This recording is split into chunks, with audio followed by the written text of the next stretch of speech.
교회에 대해서 오늘 여러분들과 함께 잠깐 생각해 볼 수 있는 기회를 가지려고 합니다. 워낙 요즘에 코로나19 그리고 확진자 현황 추세에 따라서 교회가 가뜩이나 여러 가지 부정적인 생각들을 많이 갖는데 훨씬 더 사람들에게 부정적인 이미지로 각인되는 것 같아서 좀 안타까운 마음이 있습니다. 대구 신천지 교회를 중심으로 인해서 그동안 코로나에 대해서 두려움 없던 우리들이 굉장히 큰 공포감에 휩싸이게 되어서 그런지 우리는 신천지와 다릅니다. 우리는 그런 교회가 아닙니다. 항변하고 싶고 억울한 마음은 가지고 있겠지만 세상 사람들이 다 똑같이 교회를 그냥 교회로 차별 없이 바라보는데 좀 억울한 측면들이 있습니다.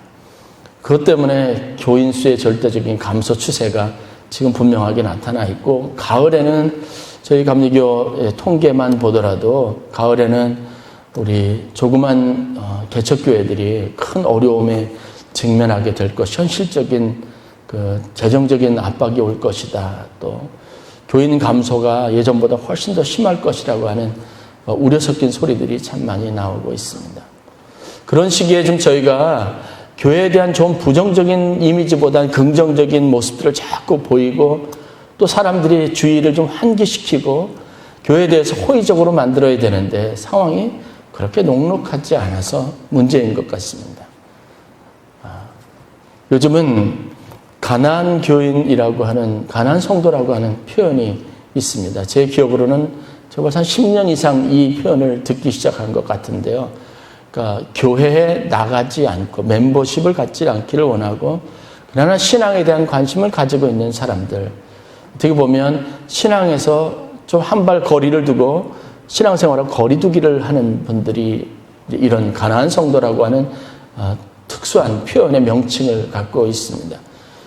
교회에 대한 것, 말씀에 대한 것, 신앙에 대한 관심이 없는 것은 아닌데, 교회라고 하는 이 기관이나 조직이 워낙 부정적인 이미지가 많고 상처받을 일도 많고 그러니까 아예 교회 나가기를 포기하고 그만둔 경우에 해당하는 경우들이 바로 이 가난한 성도라고 하는 이 범주 안에 묶여진다고 할 수 있습니다.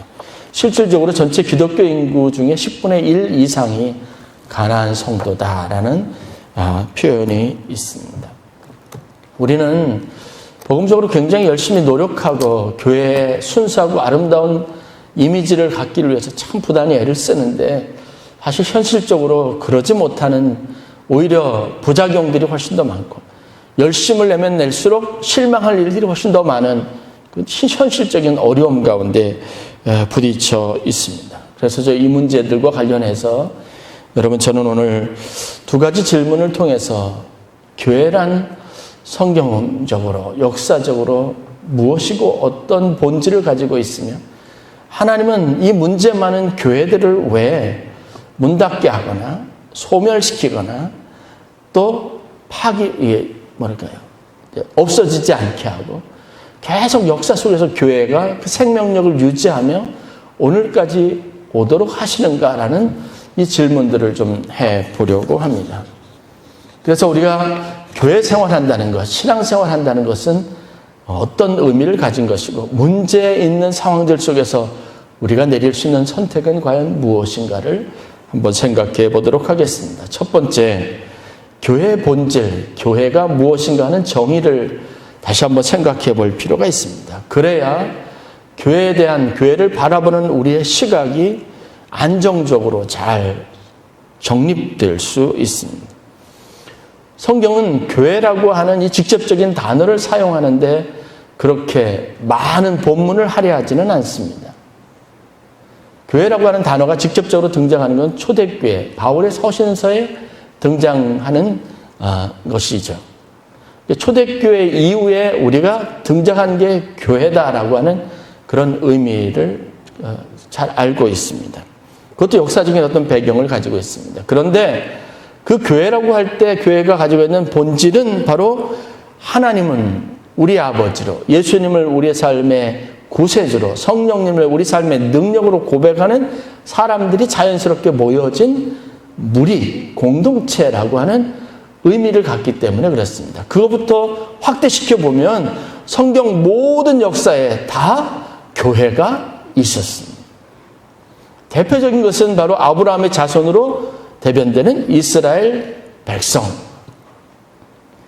하나님을 아버지로 고백하고 예수 그리스도를 구주로 고백하고 성령의 인도하심을 받는 사람들, 그 무리들이 다 교회의 범주에 속한다고 할 수 있습니다.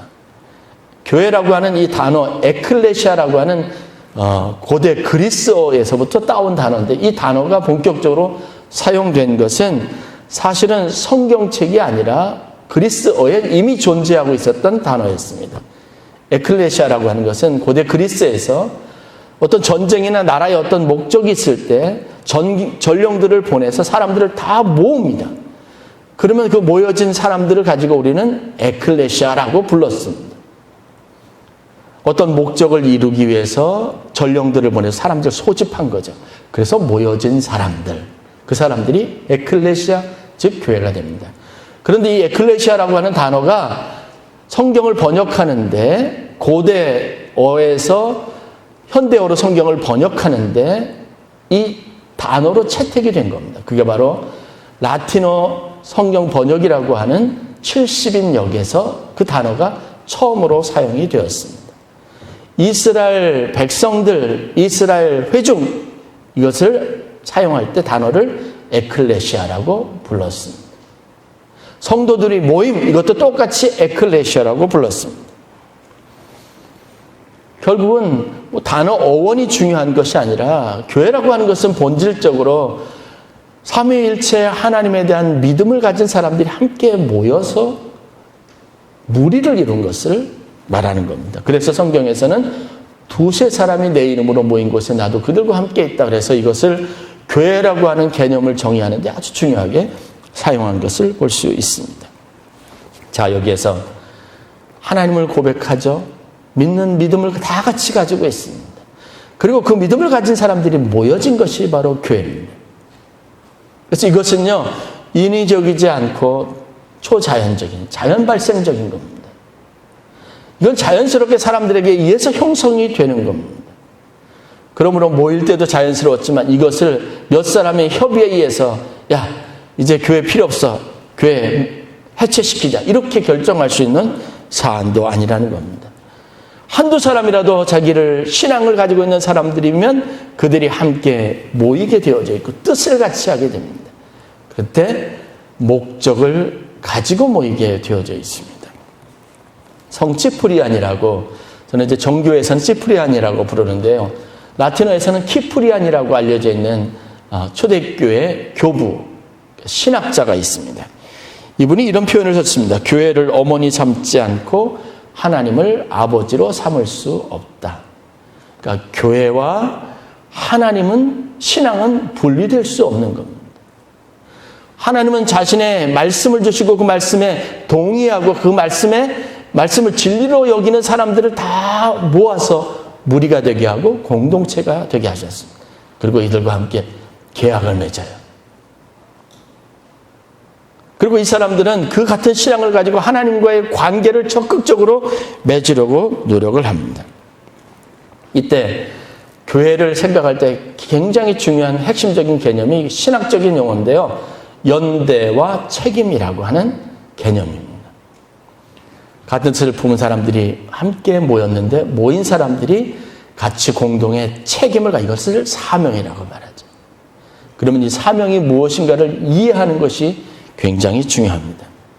여러분, 하나님께서 이 교회를 통해서 영광을 받으시겠다고 했습니다. 믿는 사람들을 통해서 영광을 받으시고 모든 이름 위에 뛰어난 이름을 그들에게 주사 그들이 하나님의 이름을 높이는 일을 하겠다고 말씀하셨습니다. 그런데 성경에 보면 이런 하나님의 의도와 뜻이 이것으로만 드러나 있는 게 아니에요. 그들과 한 가족이 되고 한 몸이 되기로 작정하셨을 때 하나님이 가지고 있는 또 다른 결단은 무엇이냐면 그들 때문에 하나님이 모욕과 수치도 당하시겠다고 결단한 겁니다. 이것은 신학적인 용어가 아니라 성경의 말입니다. 하나님은 이스라엘 백성들을 따로 세우셨는데 그들과 운명을 같이 하셨습니다. 그래서 그들이 하나님 앞에 신앙을 떠나고 우상을 숭배하고 하나님을 버렸을 때, 혹은 그들이 하나님 말씀과 가르침을 따르지 않았을 때 이 백성이 하나님의 영광을 가렸습니다. 하나님이 모욕을 당했습니다. 수치심을 당했습니다. 그런데 하나님은 그것을 받아들였습니다. 운명처럼 여겼습니다. 여러분, 우리가 교회가 또 교회에 있는 성도들과 지체들 때문에, 어떤 한 개체 때문에 교회가 사람들에게 수치거리가 되고 사람들에게 조롱거리가 되고 사람들의 모욕을 당하고 있다면, 여러분, 우리는 한 교회 구성원으로도 그것을 또한 우리가 당해야 될 일로 여겨야 한다는 사실을 꼭 기억하실 수 있기를 바랍니다. 주님께서는 본인이 죄 없으신 분이십니다. 거룩하고 성결하고 깨끗하신 분이지만 그 백성들 때문에, 그 제자들 때문에 모욕과 수치를 당했습니다. 같은 죄인 취급을 받았습니다. 성경이 말하고 있는 교회와 성도들, 그리고 하나님의 무리들, 하나님의 가족과 몸을 이루는 중심으로 한 지체들이 가지고 있는 운명은 항상 같이 가고 있었다는 사실을 우리가 깨달을 수 있어야 합니다. 초대교회 보면요, 예수님께서 산헤드린 공의회에서 판결을 받으셔서 십자가 처형을 당하셨습니다. 그때 제자들 따르는 사람들이 다 도망쳤습니다. 나름대로 이유가 있겠죠. 이 신앙 공동체를 유지하고 보존해야 된다. 다 잡혀버려서 다 처형당하고 죽어버리면 아무 의미가 없으니까요. 그러나 어떤 시각에서 보면 예수님이 항상 나와 함께 있을 것이라고 부탁했습니다. 나를 떠나지 말 것이라고 요청했습니다. 그럼에도 불구하고 그들은 비겁한 사람이었습니다. 도망자였습니다. 예수님이 부활하신 후에 여러분, 이들을 향해서 괘씸한 마음에 이 사람들에 대해 더 이상 희망을 둘 수 없다 그래서 이 제자들을 포기하지 않고 이들 대신에 다른 소망이 있는 마지막 순간까지 끝까지 함께했던 세 여인이나 아리마대 요셉이나 아니면 니고데모와 같이 그렇게 중심이 흔들리지 않았던 신실한 사람들만 모아서 제자 그룹을 삼고 새로운 계획을 이루신 것이 아니에요. 도망자였던 이들, 부인했던 이들, 팔아버렸던 이들 가운데 들어가서 그들을 변화시키고 그들을 새롭게 하고 그들과 함께 새로운 공동체를 이루는 노력을 계속하셨다는 사실을 우리가 주목해 볼 수 있습니다. 그러므로 교회는 운명 공동체인 줄 믿으시기를 바랍니다. 하나님 앞에 같은 믿음을 가지고 거기에는 다양한 사람들이 존재합니다. 믿음의 종류도 다양하고 그들이 가지고 있는 성숙한 면도 다릅니다. 그러나 같이 하나님을 믿는다는 이름으로 성숙한 자나 아주 나약한 자나 초신자나 수십 년 신앙생활한 사람들이랑 같이 모임을 가지고 하나님의 부르심에 합당한 책임을 가지고 연대의식을 가지고 그들이 하나로 모여진 것이 바로 교회입니다. 그래서 이들이 하나님 앞에 영광을 돌리는 거룩한 목적을 행할 때도 하나이지만 마찬가지로 영광을 가릴 때도 하나여야 한다는 분명한 사실들을 여러분들이 깨달을 수 있기를 주의 이름으로 간절히 축원합니다. 두 번째 질문입니다. 좀 더 선교에 효율적이기 위해서, 그렇다면 하나님은 버려야 될 사람들은 버리고 신앙생활 잘하는 사람들 중심으로 그렇게 재편해야 되지 않는가? 아니면 교회들, 하나님 영광을 가리는 교회에 대해서 하나님은 그 교회를 폐해버리거나 문을 닫아버리는 조치를 취하는 것이 훨씬 더 낫지 않을까? 왜 신앙이 연약하고 하나님의 영광을 가리는 문제 있는 사람들을 여전히 교회 안에 두시고 그런 교회를 여전히 하나님의 교회라고 인정하고 또 문을 닫게 하지 않는자라는 문제의의를 제기할 수 있습니다. 우리는 우리 주변에 있는 문제 있는 교인들을 향해서 왜 끝까지 그들을 끌어안고 그들과 함께 가야만 하는가라는 근본적인 회의적인 입장에서 질문을 던질 수 있습니다. 이것도 역시 성경 안에서 그 답을 찾아볼 수 있습니다. 사실 교회를 생각할 때 우리는 거룩하고 아름다운 것을 꿈꿉니다. 그리고 그런 사도행전 2장이나 사도행전 4장 혹은 가장 번성했던 다윗 시대나 솔로몬 시대 하나님의 영광을 구가했던 그런 민족들 안에서, 그런 공동체 안에서 우리 인생의 성공을 보고 우리가 가지고 있는 미래를 그 안에서 보장받으려고 하는 마음은 누구나 다 가지고 있습니다. 그러나 그런 교회라고 실패하지 않았다는 것은 아닙니다. 교회는 여전히 부정적인 면들을 가지고 문제를 가지고 있었습니다. 여호수아가 여러분 요즘에 새벽에 여호수아서를 보고 있는데 하나님 말씀을 따라서 여리고성을 무너뜨리는 이 사건들은 완벽한 승리였습니다. 하나님의 영광 자체로 드러냈던 겁니다.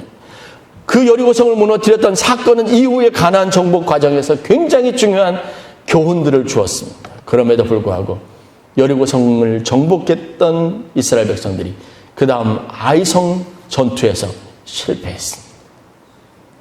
모든 사람이 다 그랬던 거 아닙니다. 아간이라고 하는 한 사람의 죄가 그 공동체 전체에 패배를 가져온 겁니다. 초대교회, 예루살렘 교회 정말 아름다운 교회입니다. 그들이 온 마음을 같이하여 전혀 기도하기를 힘쓸고 각 사람의 필요를 따라 자기가 가진 것을 아낌없이 팔아서 나누고 가난한 사람들, 소외된 사람들을 구제하는 일에 예수님의 가르침을 따라 그 어느 때보다도 열심히 했습니다. 약한 자를 돌보는 일에 열정을 가졌습니다. 그런데 그런 예루살렘 교회가 이런 모습만 가지고 있었을까요? 아니에요. 성경은 충격적이게도 그런 공동체 안에 있었던 문제를 드러내는 걸 조금도 주저하지 않습니다. 모든 사람이 다 그렇게 헌신적으로 순수한 동기를 가지고 물질을 가지고 다른 사람들을 섬겼던 것은 아닙니다. 그 안에 불순한 동기를 가지고 인정받고 자랑받고 하지 않은 마음을 가지고 자기 재산을 드리면서 거짓말하는 사람들도 있었습니다. 아나니와 삽비라도 예루살렘 교회의 또 다른 모습이었습니다. 남을 돕는다는 게 쉽지 않습니다. 그것도 내가 모든 희생을 다해서 다른 사람들의 필요를 채워주고 사랑을 베풀었는데 돌아오는 게 여러분 오히려 모든 노력을 헛수고되게 만드는 절망적인 이야기가 돌아온다면 어떻겠어요? 저 사람이 저렇게 선을 베푸는 이유가 자기가 좋아하는 사람들에게만 베푸는 것이고 우리에게는 차별되어져 있다. 이렇게 불평을 공개적으로 쏟고 여러분 예수님의 제자들에게 이 일을 제기하던 사람들이 있습니다. 그게 우리가 잘 아는 헬라파 그리스도인들이 내뱉었던 불평이었습니다. 모두가 다 만족해하고 모두가 다 공평하다고 느끼지 않았습니다. 그 안에서는 그 사랑을 받으면서도 섬김을 받으면서도 불평인 사람들이 있었습니다. 여러분 얼마나 당황스럽겠어요. 오늘날도 똑같습니다. 제가 보면 안타까운 건 열심히 봉사하고 그 끝이 욕을 먹는 일이 되는 게 너무 많아요. 그래서 낙심하는 분들을 보면 정말 안타깝습니다. 그 진정성을 알지 못해서 오해하고 곡해하는 경우들, 그래서 억울해하는 분도 참 많습니다. 요즘 같은 상황에 교회가 여러분 계속 문제만 양산하고 사회 비판을 받을 수 있는 일들만 하는가? 그런데 관심을 갖고 있는 교회가 있는 건 아닙니다. 목사님들이 억울해하는 것처럼요 99.9%는 그렇지 않아요. 그래도 0.1%의 문제를 부각시켜서 교회가 욕먹는 부분에 대해서 억울해하는 사람들이 참 많습니다. 그렇다고 그러면 교회가 문을 닫아야 할까요? 아닙니다. 빌립보 교회는 바울에게 있어서는 또 다른 선교 역사에 있어서 굉장히 중요한 의미를 갖습니다. 그가 드로아에서 환상을 보았을 때 그 환상이 너무 명료해서 바울은 자기의 계획을 바꾸어서 마게도냐로 갔습니다. 거기에서 바울은 성령님의 인도하심이라고 하는 확증을 가졌습니다. 왜냐? 준비된 사람들이 있었거든요. 여러분들이 아는 것처럼 루디아를 비롯한 빌립보 교인들, 특별히 여인들의 헌신과 섬김은 그리스 이 지역에서 바울이 했던 모든 선교사에게 굉장히 큰 도움과 위로가 됐습니다. 그런 후원자가 있었다는 것은 제가 보기에도 굉장히 큰 행운입니다. 누가 어려운 성도가 있으면, 어려운 교회가 있으면 안타까워하죠.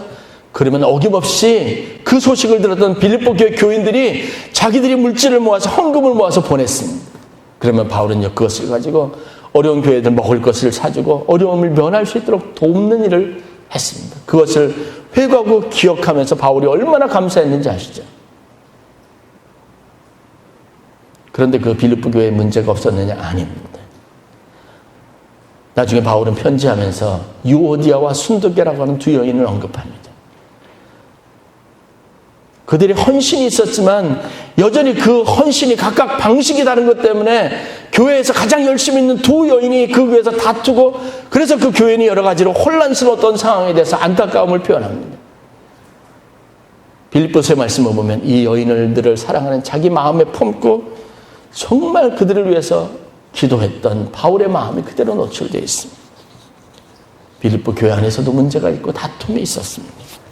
오늘 우리가 보는 고린도 교회는 바울이 가장 어려움을 많이 겪었던 교회입니다. 그러나 여러분, 아이러니하게도 교인들의 화평, 성도들이 가지고 있는 아름다운 사랑의 가치에 대해서 표현하고 기술하고 있는 책도 바로 고린도서입니다. 고린도전서 13장에 나와 있는 여러분 사랑장 여러분 잘 아시죠?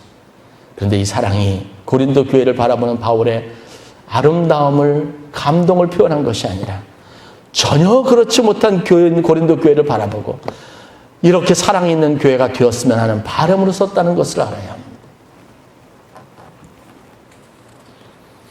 다투고 송사하고, 그리고 교회 안에서 세상에서 행하던 대로 그대로 행하고, 약하고 어려운 사람들을 돌보는 일에는 관심이 없었고, 심지어는 바울을 사도로 인정하지 않았고, 그에게 남의 헌금을 띄어먹는 사람 취급해서 그에게 심각한 모욕을 주었던 교회가 고린도 교회였습니다. 그런데 오늘 읽은 본문을 보십시오. 고린도 교회를 바라보는 사도 바울의 마음은 이런 현실적인 것과는 관계가 없었습니다. 오늘 본문에서 그리스도 안에서 거룩하여지고 하나님의 성도라고 부르심을 받는 이들이라고 그 교인들을 표현하고 있습니다. 문제가 있지만 바울은 예수님의 마음으로, 하나님의 마음으로 그것을 보았습니다. 가족이었습니다. 지체였습니다. 여러분, 교회가 문제가 있고 문제 있는 사람이 이었다고 해서 우리가 교회의 한 부분으로부터 이탈해야 될 정당성이 있는 것 아닙니다. 우리가 교회의 발길을 끊어야 될 마땅한 근거가 되는 것도 아닙니다. 바울은요, 오늘 본문에서 보는 것처럼요, 8절 말씀에 이렇게 말합니다. 주께서 너희를 우리 주 예수 그리스도의 날에 책망할 것이 없는 자로 끝까지 견고하게 하실 것이다. 문제 있는 성도들을 보면서 바울이 품었던 것은요, 바로 그들이 변화될 아름다운 모습이었습니다. 망가진 교회를 보면서 아름다운 교회를 꿈꿨습니다. 바람직하지 않은 성도들의 모습과 교회의 현실을 바라보면서 길을 잃어버린 것 같은 안타까운 모습을 보면서도 바울은 하나님의 능력으로 거룩하여지고 온전하게 되어질 미래 교회를 바라보았습니다. 죄인은 우리를 바라보는 주님의 시선도 여전히 마찬가지입니다. 어거스틴은요, 유명한 말을 합니다. 교회에 대해서. 교회는 때로는 매춘부일지 모르지만 그러나 여전히 내 어머니다라고 말했습니다. 자기가 태어나고 자기가 성장하는 모든 것을 공급해 주는 것입니다. 세속화된 교회, 세속화된 사회에서 성도들을 보는 것은 쉽지 않습니다. 우리가 가지고 있는 기대치만큼 그렇게 부합해서 살아가는 신앙생활하는 성도들 보기가 참 어렵습니다. 그러나 예수님처럼 골치 아픈 사람들, 배은망덕한 사람들, 어리석고 충동적인 사람들을 곁에 두고 용납해 주고 참아주는 법을 배워야 합니다. 왜냐? 교회는 그런 성도들을 양육하고 기르고 훈련시키는 학교, 교실이기 때문에 그렇습니다. 요즘 교육 문제가 많죠. 저도 여러 나라의 교육 체계 안에서 제 딸아이를 교육시켜 본 사람으로서 한국이 가지고 있는 교육 시스템의 문제, 시스템의 문제는 사실 아니에요. 부모들의 문제, 교육열, 삐뚤어진 교육열에 대한 문제가 심각한데요. 그럼에도 불구하고 여러분, 교육 정책을 폐기하거나 학교 문을 닫는 일은 없습니다. 왜요?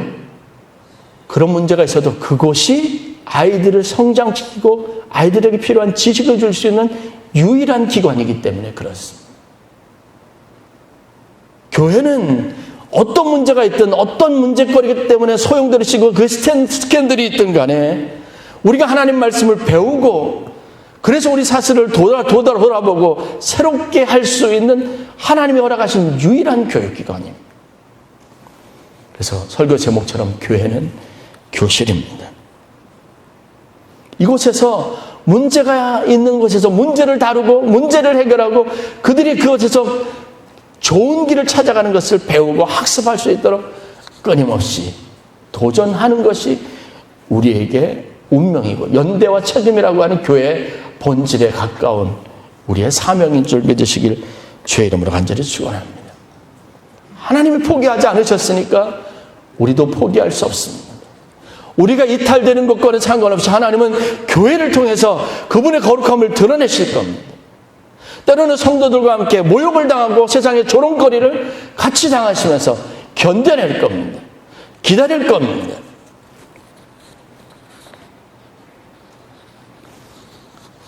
교회라고 하는 이 교실이 없다면 이타심을 배울 수 없습니다. 사랑이라고 하는 가치에 감격스러울 수 있는 그런 시간도 갖지 못합니다. 저는 이것이 하나님이 우리에게 교회를 주신 목적이라고 믿습니다. 하나님이 믿는 자들을 모으신 목적이라고 믿습니다. 하나님 우리와 연대하시고 모인 무리들에게 자신의 책임을 다하셔서 내 백성, 거룩한 백성, 그리고 하나님의 축복을 유혹으로 만든 백성 되려고 하는 그 뜻을 결코 포기하지 않으실 겁니다. 여전히 골칫거리, 문제거리인 교회와 성도들은 있습니다. 역사적으로 영원히 미래에도 해결되지 않을 문제입니다. 그런데 그 문제거리, 골칫거리를 바꿀 수 있는 유일한 것은 바로 역시 교회라고 하는 사실입니다. 교회는 이 두 가지 소망을 동시에 지닐 수 있어야 합니다. 문제 때문에 교회를 떠나는 것이 답이 아닙니다. 오히려 좋은 기회를 잃어버리는 거죠.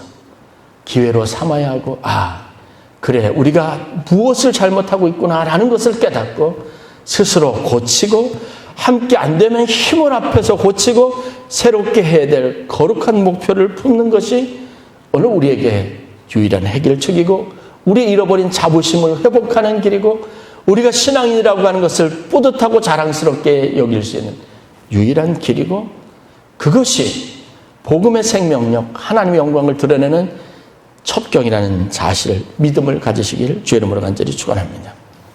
교회가 변질된 건 맞습니다. 순수함을 잃어버릴 수도 있습니다. 길을 잃어버릴 수도 있습니다. 믿음을 잃어버리지 않기 위해서 여러분 긴장할 수도 있습니다. 그러나 그때 여러분들이 다시 한번 하나님의 교회, 우리가 꿈꾸는 교회, 하나님 우리에게 원하셨던 교회에 대한 이상과 미래를 보시고 주님이 가지셨던 그 마음, 인내를 가지고 더 많이 기도하실 수 있기를 바랍니다. 그래서 문제가 있으면 기도 더 많이 하는 겁니다. 그래서 문제가 있으면 더 교회가 단합해야 돼야 하는 겁니다. 코로나19 시대 저는 여러분들이 더 많이 기도하고 더 많이 우리 교회의 미래와 우리 신앙 공동체 미래에 대해서 염려하는 만큼 열정적으로 하나님께 길을 묻는 귀한 성도들이 되시기를 주의 이름으로 간절히 축원합니다. 포기하는 것은 답이 아닙니다. 새롭게 하고 온전하게 하는 예수님의 마음을 다 같이 품고 우리 아멘교회가 그런 교회가 되려는 마음과 소망을 더 강렬하게 마음에 품고 여러분들이 저와 이 신앙적인 믿음의 경주에서 끝까지 승리하는 귀한 성도들이 되어주시기를 간절히 축원합니다. 기도하겠습니다.